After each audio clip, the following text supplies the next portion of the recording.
አቤል የአቤል እናት ወደ እስር ቤት ሄዳለች። ምራትየው ወርቄን ሰርቃለች ብላ ምክንያቱም ከላዋ ላይ እንድትሄድላት ስለምትፈልግ ሴትዮዋን ማሰቃየት ስለፈለገች ነበረ። ወርቅ ጠፋኝ ብላ ስመፈልጋ ወደ እስር ቤት የሸኘቻት። አቤል ግን እሱን ሊይዙት የመጡት መስሎት በጣም ደንግጦ ነበረ እና የሚናገረውን ሁሉ አያውቅም ነበረ። ወይዘሮ ብርቱካንን የፈለግ ነው ትኖራለች ሲሉ ፖሊሶቹ ይጠይቃሉ። እችታለች ብላ እሷም ስትጠይቅ ዞር በይልኝ አሁንስ አበዛሹ ይላሉ የአቤል እናት። ተነስተው እሳቸው ሄዱ። አቤል ልጅ ነጥላ እስኪያቀብለኝ ይሉታል። እሺ ግን እኔ አልገባኝም፣ ስለምን ወርቅ ነው የምታወሩት? ለምንድነው ግልጽ አድርጋችሁ የማትነግሩኝ? እባካችሁ ማሚዬ ምንድነው የተፈጠረው እያለ ቢጠይቃቸው እሳቸው ምንም መልስ ሊሰጡት አልፈለጉም። ምክንያቱም የሷን ሴራ ስለሚያውቁ ዝም ብለው ተመለስ እርሳቸው እዛ ከሄዱ ይጠየቃሉና መልሱን እንነግርሃለን ይሉታል ፖሊሶቹም። እሺ ይልና እሱም ተመልሶ ወደ ቤት ከገባ በኋላ ግን የሰራው ስራ እጅግ በጣም ስለሰጸተው፣ ምክንያቱም ነፃነት የድሮ ፍቅረኛው ስለነበረች እሷ የራሷ ልታደርገው ስለፈለገች ሰላም አልፈለገችም። ሰላም ምክንያቱም የእናቱን ዲኤንኤ ስለቀየረች ሰላም በጣም ክፉ ሰው ነች እና ነፃነት በዛ ሁሉ ተቀይማታለች። እና ነፃነት ደግሞ አቤልን የራሷ ማድረግ ስለፈለገች ለራሷ ቤቷ ጠርታው ልታሳድረው ስትፈልግ እሱ ግን ሳያስበው በጥፊ ሲመታት ወደቀችበትና ራሷን ትስትበታለች።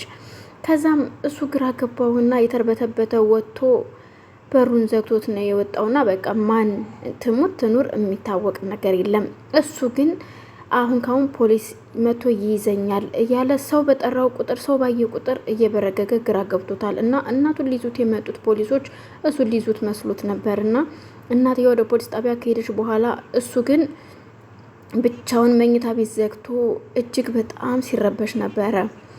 ከዛም ራሱን በራሱ አጽናንቶ ከዚህ በኋላ ራስህን ምንም ነገር እንዳላደረግ አድርገ ራስህን ንጹህ አድርግ፣ አቤል አንተ ንጹህ ነህ፣ አንተ ጠንካራ ሰው ነህ እያለ ራሱን አበረታታ።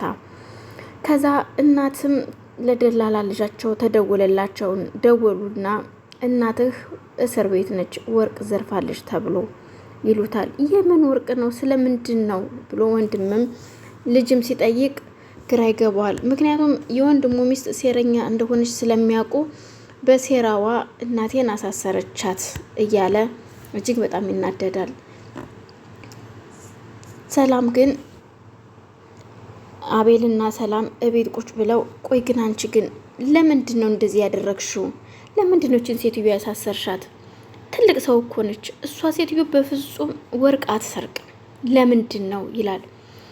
ስለዚህ ለምን አሳሰርሻት? ምናልባት ይህንን ወርቅ የሰረቀችሽ ነፃነት ልትሆን ትችላለች።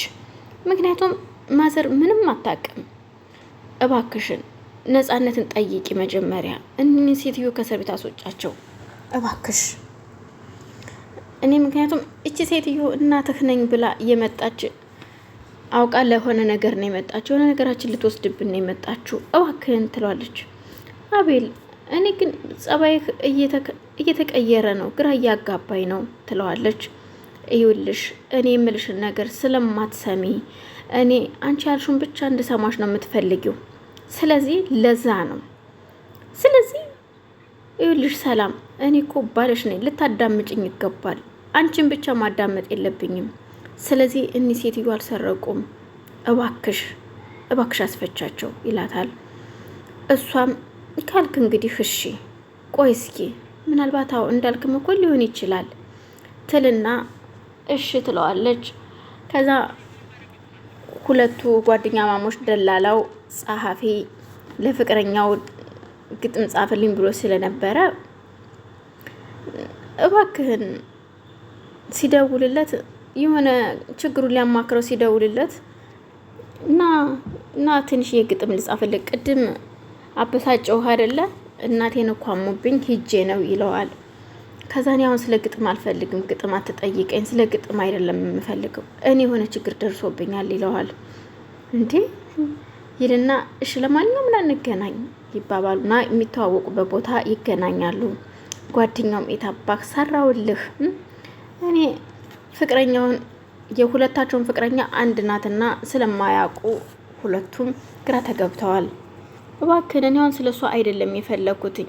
እኔ አሁን የምፈልገው ይኸውልህ አስብ እህቴ እናቴ እኮ የወንድሜ ሚስት እኮ ወርቅ ሰረቀች ብላ እናቴን አሳሰረችብኝ። እናቴን ስታሰቃይብኝ ይኸውልህ በጣም ክፉ ሴት ነች፣ ክፉ እና እኔ ምን እንደማደርግ አላውቅም። ሁሉም ነገር ከአቅሜ በላይ ሆኖብኛል። ምክንያቱም ገንዘብ የለኝ፣ ደሃ ነኝ። በምን ላስፈታት እናቴን?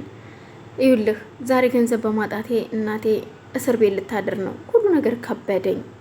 እጅግ በጣም ነው የማዝነው። እና አይዞህ ወንድሜ፣ በቃ አንተ አትጨናነቅ፣ ሁሉም እግዚአብሔር ያውቃል። ስለዚህ ተረጋጋ፣ ውስጥህን አረጋጋው፣ አትረበሽ። ማዘርም ለአንድ ቀን እስር ቤት ቢያድሩ ምንም ችግር የለውም ይለውና እሺ በቃ ይለዋል። ከዛ አቤልም ተኝቶም ጭንቀት ነው። ምክንያቱም የሰራው ስራ እንቅልፍ አላስወሰደውም፣ እንቅልፍ ነስቶታል። እንዴ አንተ ቆይ ምን ሆነ ነው ትለዋለች ሰላም። ተይኝ፣ የስራ ጉዳይ እያስጨነቀኝ ነው። ስለዚህ ተይኝ ባክሽን። አንድ ተራ ሰራተኛ ስለታሰረች ነው እንደዚህ እንቅልፍ የነሳህ? ታውቀዋል ግን እኔን እንደተውከኝ። ውይ አሁንስ እንደው የሰለችኝ አንቺን ማስረዳት ለአንቺ መናገር ነው። አስጠላኝ። ምን አጨቅጭቅኝ፣ ልተኛበት። በቃ ተይኝ። የስራ ነገር በጣም እያስጨነቀኝ ነው። አንቺን ማግባባትና አንቺን ማስረዳት ተራራ ሆነብኝ እኮ። በቃ ተይኝ። ስለዚህ ምንም አትበኝ። አቤል ግን የዚህን ያህል ሰልችቻለሁ እንዴ? ሰለቸሽኝ አላልኩሽም? በቃ የስራ ጉዳይ እያስጨነቀኝ ነው።